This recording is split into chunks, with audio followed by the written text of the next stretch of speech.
that all of us have plans and all of us make plans. If you have children at home, you have a plan on how to get the children up and ready for school and fed breakfast and maybe a meal prepared for them to take their own lunch.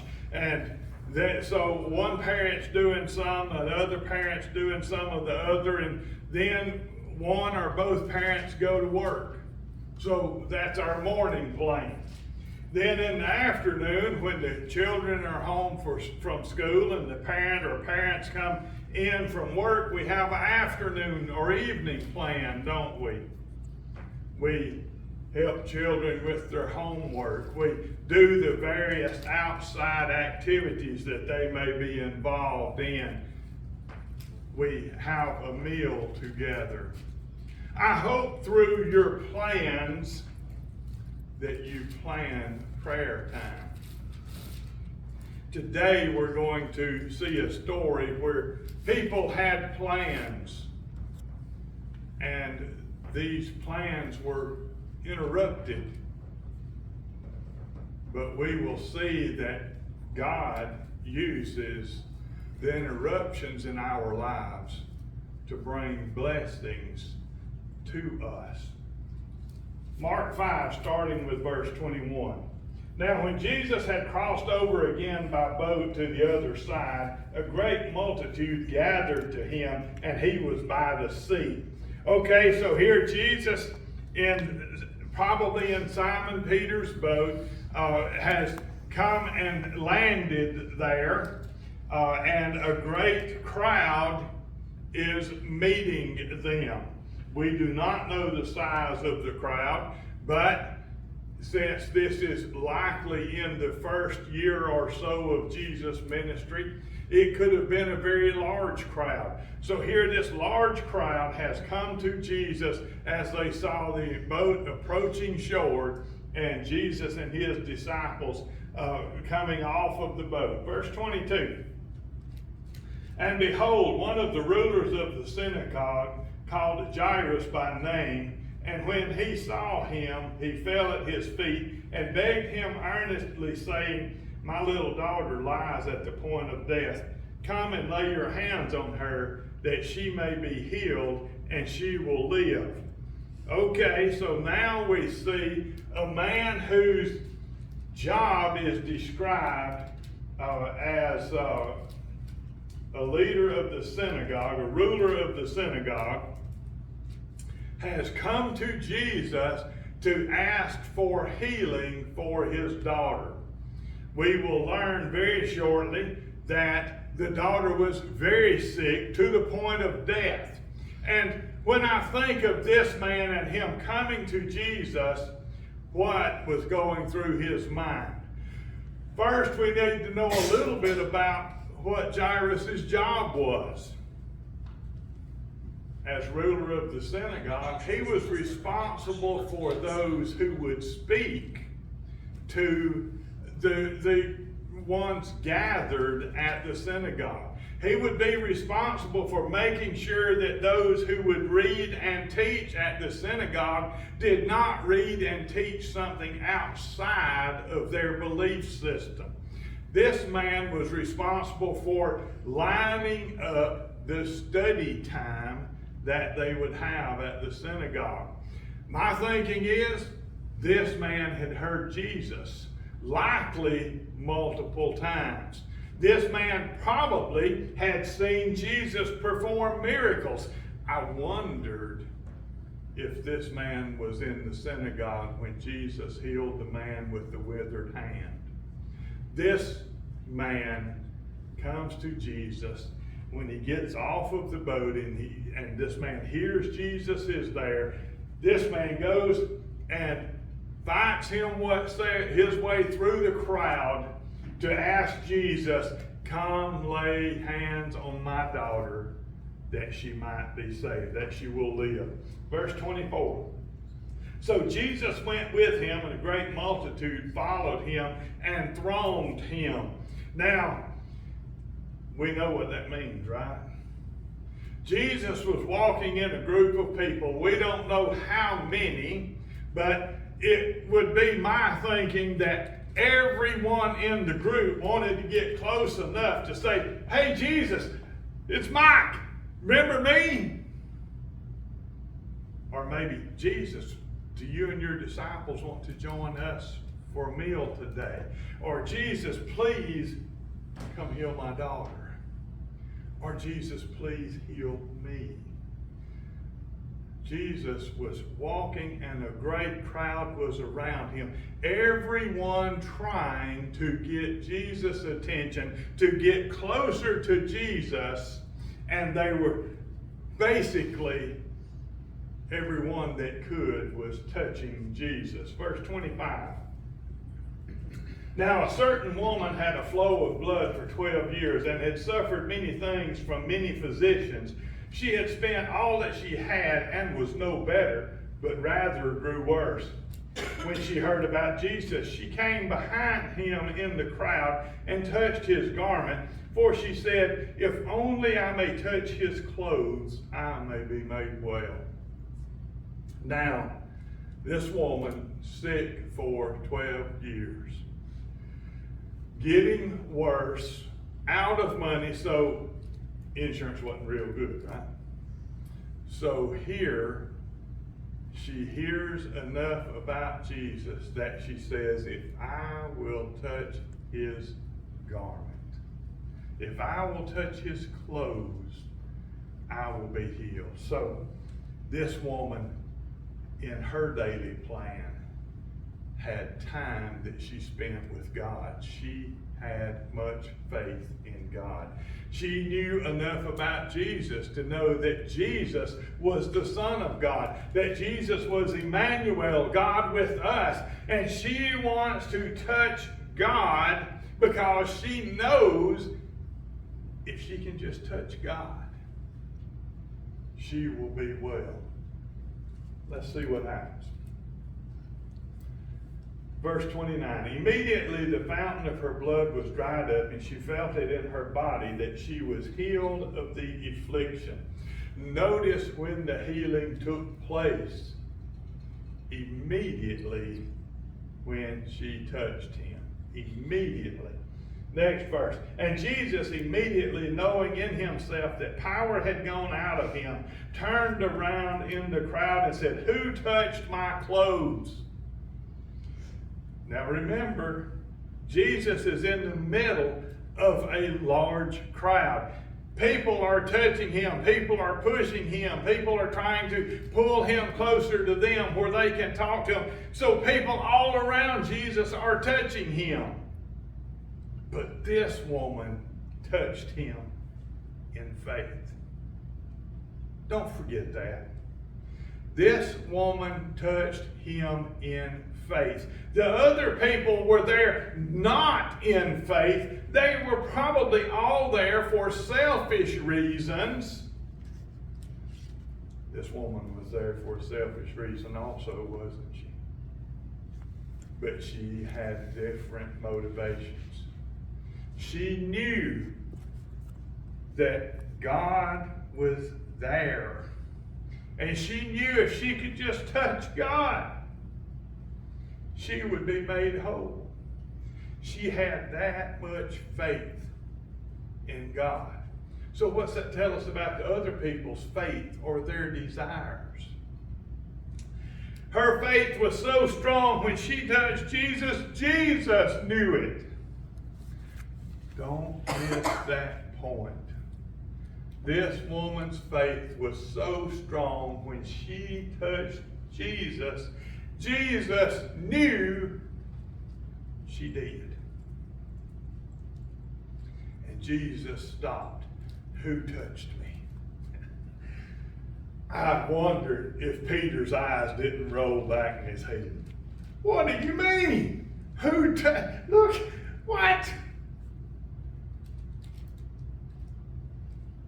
Verse 31, but his disciples said to him, "You see the multitude thronging you, and you say, 'Who touched me?'" They're like, Are you off your rocker? Everybody's touching you. We're touching you. Other people are touching you. What do you mean? What does it matter? You see? That's what the disciples are saying. Verse 32. And he looked around to see her who had done this thing. But the woman, fearing and trembling, knowing what had happened to her, came and fell down before him and told him the whole truth. And he said to her, Daughter, your faith has made you well. Go in peace and be healed of your affliction. Do you see what Jesus told her? It was her faith in God that healed her. This woman knew God. This woman's daily plan included time for God, time in prayer, time studying God. How often do you intentionally find people to talk to about God? How often do you intentionally listen to radio or TV shows about God to grow your faith and your knowledge of God? This woman, no doubt, had time for God in her plan regularly. This woman had so much faith that a touch was all it took. And Jesus said, Your faith has made you whole. Verse 35. While he was still speaking, some came from the ruler of the synagogue's house who said, Your daughter is dead. Why trouble the teacher any further? Tammy pointed out earlier, didn't she, wonder what he was thinking? If our daughter was laying there sick, and the man who was going to heal her was diddling around over here, we would be upset, wouldn't we? I mean, that's worse than waiting in line at the Walmart and having to do self-checkout.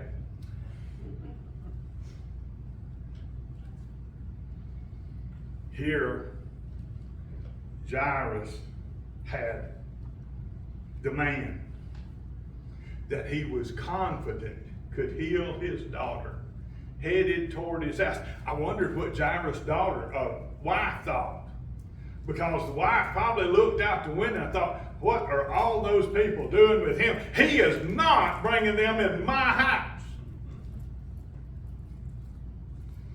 Here they come. And this woman derails the whole situation. Then there's another interruption. Don't bother the teacher. She has died. I just wonder how Jairus felt. What emotions he was going through. Because he had tried, like the lady who was healed, he had tried everything he knew. No doubt had spent time in prayer. No doubt had hired all the physicians that he had access to. No doubt shared with his wife, I know who to talk to. I know who to go see. I just heard he landed the boat. I'm going to go get him. Our daughter will be saved. And they're on the way to their house when the daughter dies. Next verse. As soon as Jesus heard the word that was spoken, he said to the ruler of the synagogue, Do not be afraid, only believe. Do not be afraid, only believe. You see, Jesus knew that this man had faith. I wondered if it was this man alone that had faith, or if this man had shared with his wife about who this teacher, this Jesus, was. Since this man was responsible for those who taught and spoke in the synagogue, this man no doubt had had time to question Jesus, had time to listen to Jesus, had time to study Jesus and look at the things Jesus taught and the things Jesus did. And this man had time to realize that Jesus was the Son of God. This man wanted his daughter saved. Verse 37. And he permitted no one to follow him except Peter, James, and John, the brother of James. When he came to the house of the ruler of the synagogue, he saw a tumult and those who wept and wailed loudly. When he came in, he said to them, "Why make this commotion and weep? The child is not dead, but sleeping." And they ridiculed him. But when he had put them all outside, he took the father and mother of the child, those who were with him, and entered where the child was laying. Do you see what's happening? The father went to get the Savior. On the way, there's a delay.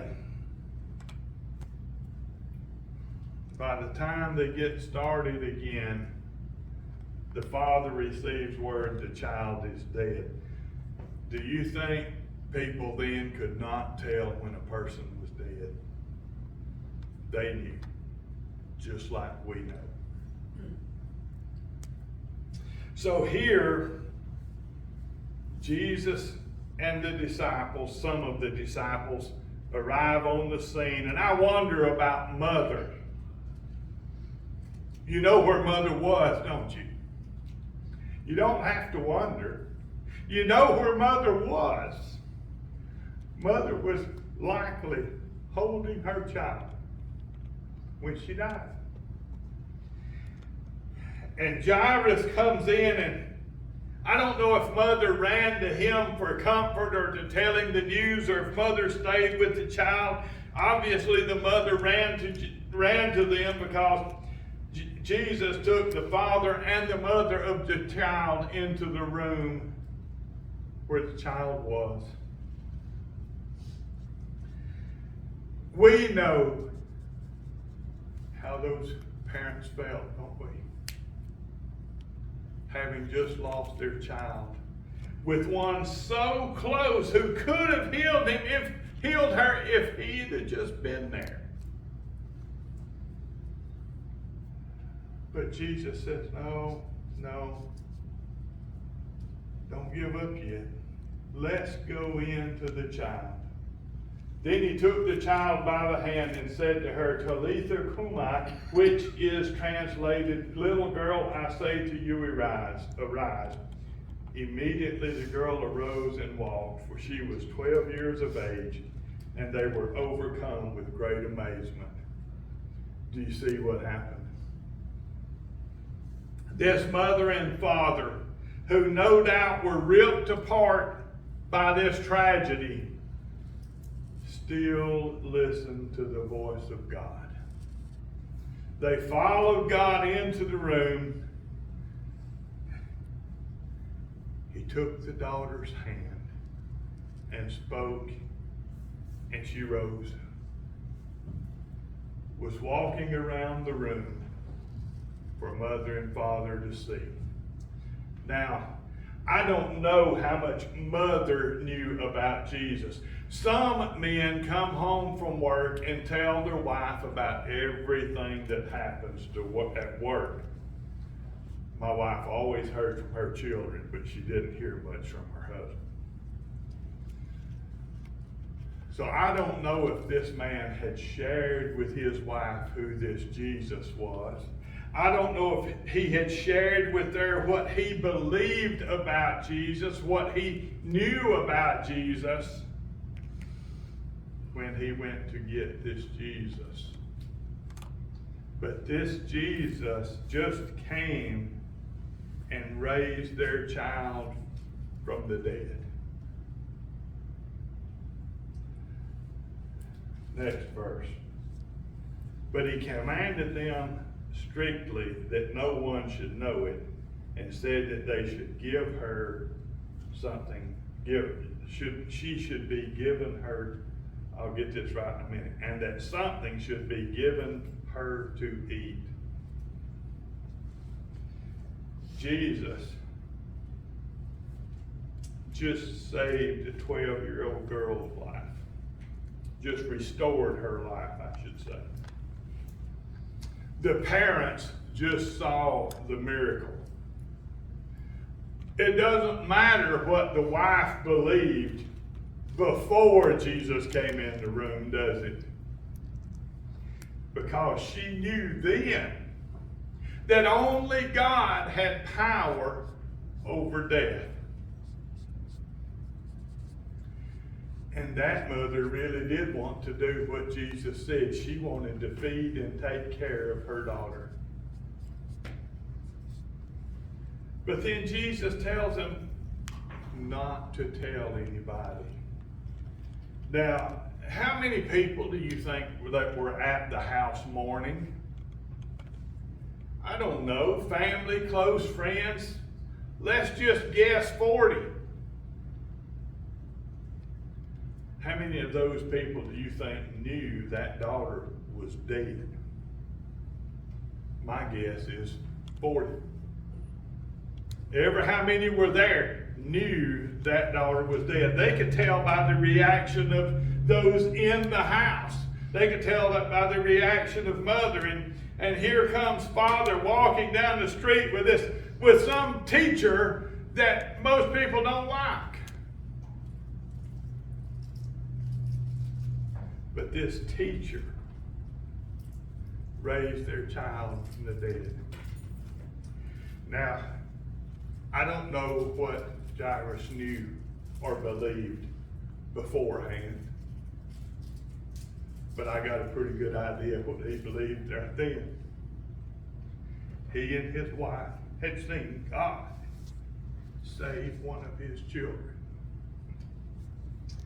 See, we know that faith in God covers many troubles. When I think about this, I remind myself that we all have plans. Whether it's going to work every day or taking care of children every day, or if we've made it in life and we enjoy our porch. It doesn't matter what our plans are. We better plan time for God. Can you see that? We better plan time for God. Because whatever storms we meet in life, have you ever noticed life is hard? It really is. And sometimes it just piles up on us. But if we're going through what seems like storm after storm after storm, if we're holding hands with the one who controls the seas, all we've got to do is take the next step. You see that? That's all Jairus had to do, was take the next step. That's all the mother had to do, was take the next step. They were in the presence of the Savior. All they had to do was take the next step.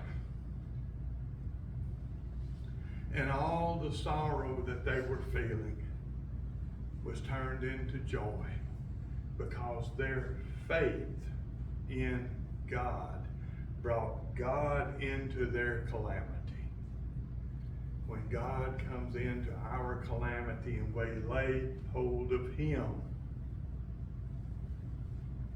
the winds and the seas settle, because we know we're with the Master.